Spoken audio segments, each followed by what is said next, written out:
Hi everyone, it's Alex, and today I'm doing the My Pleasure book tag. I was tagged by Claire at Claire Reads Books, and the original person that made up this tag is Steve Partridge, and I'll link both of their channels down below. I really like this tag because I really like how it starts off with these like one-word prompt suggestions, because I think it makes it more sort of immediately meditative of what I think of whenever I think of those words in particular. So the first word of this prompt, it says think, a book that made you think hard. For this one, I would have to go with The Empathy Exams by Leslie Jamison. This is the book that really sparked my interest in studying empathy and how it's used as a communication tool among people. Mainly how just hearing that word empathy, it could have like a lot of different meanings for a bunch of different people. And Leslie Jamison in this book, she kind of gives her own accounts of her sort of confrontations with meditations on empathy, but also literal experiences where she felt she was making those choices to be empathetic.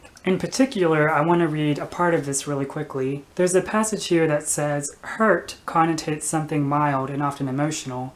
Angst is the most diffuse and the most conductive to dissemble as something nebulous, sourceful, self-indulgent, effective. Suffering is epic and serious. Trauma implies a specific devastating event and often links to damage, its residue. While wounds open to the surface, damage happens to the infrastructure, often invisibly, often irreversibly, and damage also carries the implication of lowered value. Wound implies en media res, the cause of injury is past, but the healing isn't done.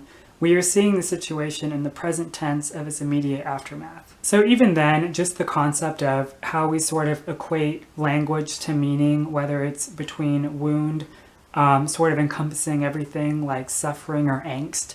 I think for me, this book really made me think a lot about how empathy, particularly my research is about how empathy, it seems like we use as like this sort of immediate thing we think is good, and it is. It's just that we don't really make an empathetic response very consciously. The next one is Love, a book that broke or mended your heart. I don't have a copy of this book, and I still don't have anything other than a movie maker, so I'm just going to put this right here. But for this one, I'm picking Wild by Cheryl Strayed. To me, Wild broke and mended my heart all at the same time. It's very like, I don't know if harsh is the right word, but it's a very harsh thing to realize that it's very likely all of us will outlive our parents. And with this story in particular, it's about how Cheryl Strayed, after the death of her mother, travels the Pacific Crest Trail. And for me, surprisingly, I think, with how I want to read more travel memoir, because I think it's really interesting as its own genre, I think Cheryl Strayed does a great job at pulling her resources for things that remind her of her mother, but she reminds herself a lot not to dwell on her mother, because since that is the past, every day that she's on the trail is the present, and then of course also being technically the future. So I probably didn't word that very well, but to me it just feels really organic as a reading experience, reading Wild.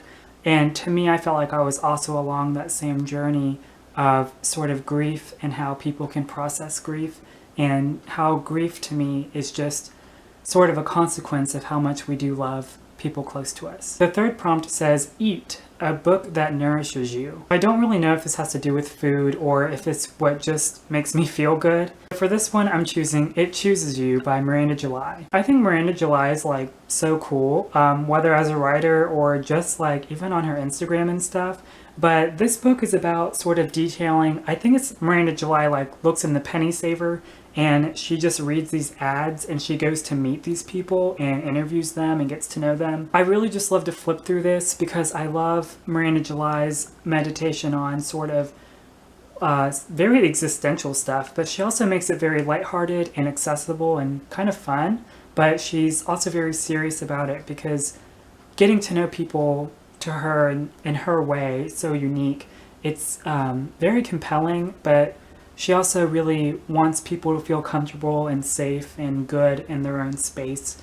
And this was just so much fun to read, so I would highly recommend it. The fourth prompt says Laugh, a book that brought a little comic relief. For this one I picked Damned by Chuck Palahniuk. I had tried to get aboard the Chuck Palahniuk train when I was in high school, whenever I first started to want to read more.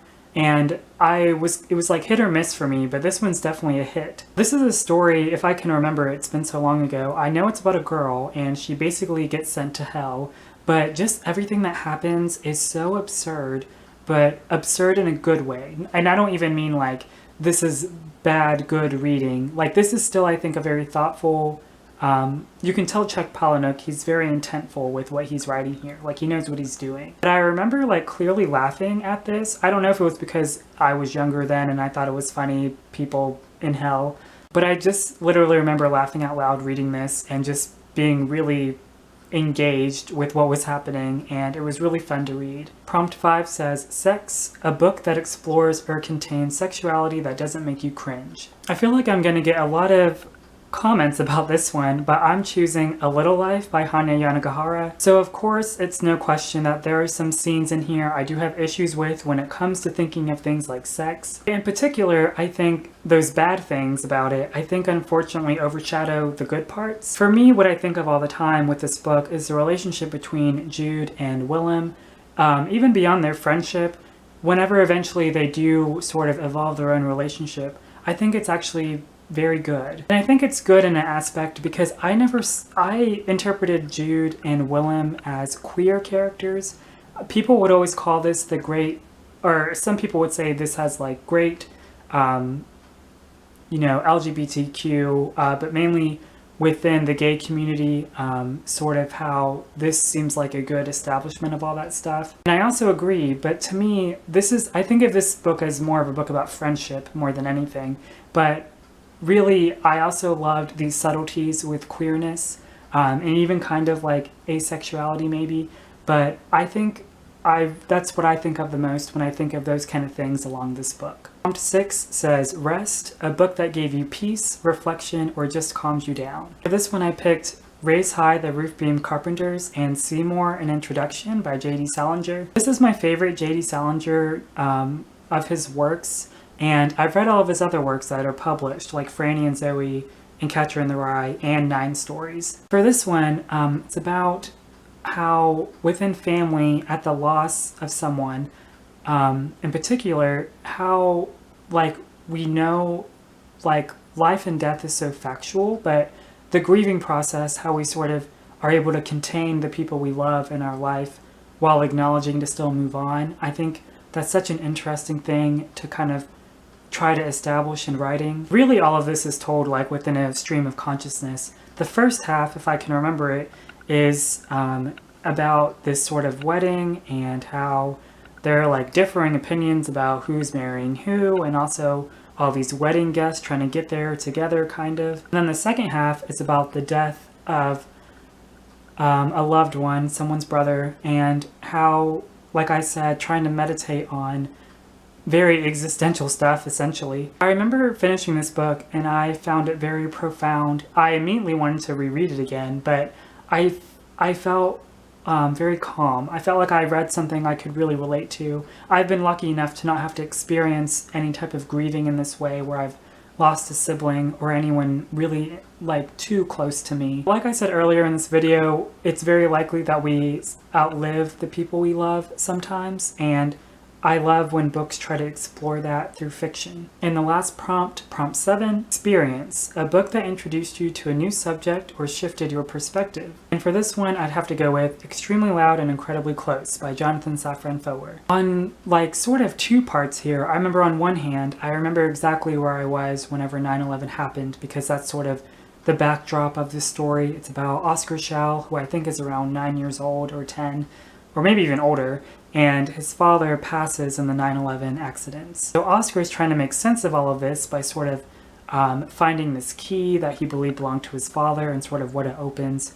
And it's kind of like this big journey to sort of be this sort of grand passing for handling grief, especially at a young age. But to me, experience-wise, this really taught me not only between Oscar and his father, but also things like Oscar and his mother, and also Oscar's other family members. I think this book is entirely about love. I almost picked it for the love portion of these prompts, but to me, Experience, not only is this the book that really got me into reading whenever I was 15, but this is also, I think, it has great different variations of what it means to love someone close to you, and how and why, and how all of those ways are valid. So those are all the answers to all of the prompts.